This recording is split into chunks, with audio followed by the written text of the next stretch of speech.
Welcome back to Women in Finance. Today, we are delving into Module 5, Sections 7 to 9, where we are going to focus on investor protection, emotional biases, and some golden rules for investment. So let's get started.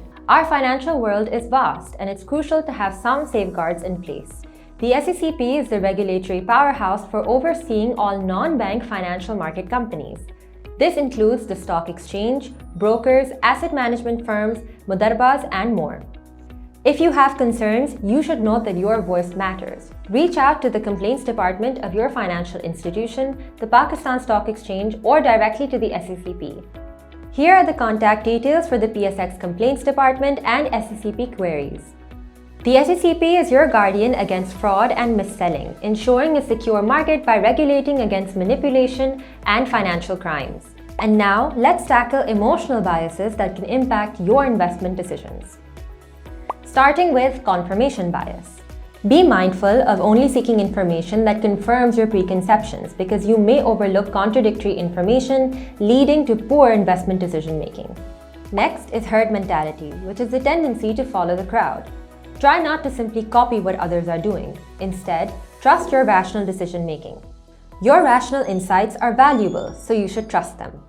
Next up is overconfidence bias. This is the belief that you have superior skills to others. Stay grounded and avoid excessive risk-taking. On the other hand, you should also avoid loss aversion. This is the fear of losses over the appreciation of gains.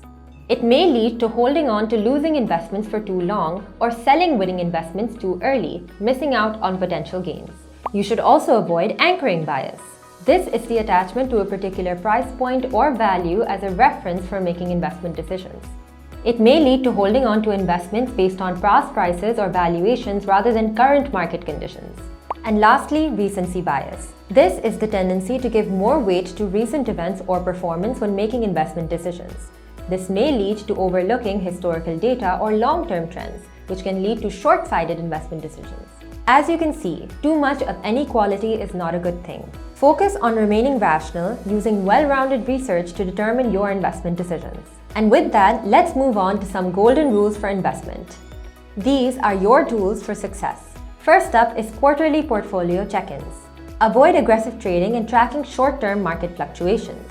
Instead, you should revisit your portfolio every 3 months for a balanced approach. Second, set up risk management rules. Perhaps you can set an alarm for a 30% drop or gain from your buying price. From there, you can evaluate whether to sell for risk management or for profit-taking. Third, annually rebalance your portfolio. Ensure that it aligns with your financial goals and risk tolerance.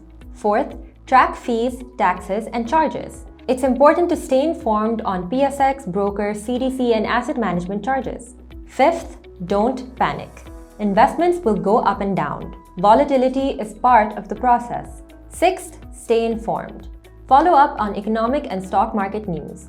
You can find these on TV shows, and newspapers even have a separate section for business. Seventh, stay updated. All your transactions are recorded by the brokerage, and any changes in your stock portfolio are updated by the CDC. Keep track of all your transactions for your personal audit and budgeting. Eighth, follow company news. You can set alerts on platforms such as Google News or follow company news and updates through research published by your broker. You can also find official company announcements on the PSX website. Ninth, know your risk appetite. Update your portfolio if there are any changes in your risk profile. And lastly, keep on learning. This course is only an introduction to investments.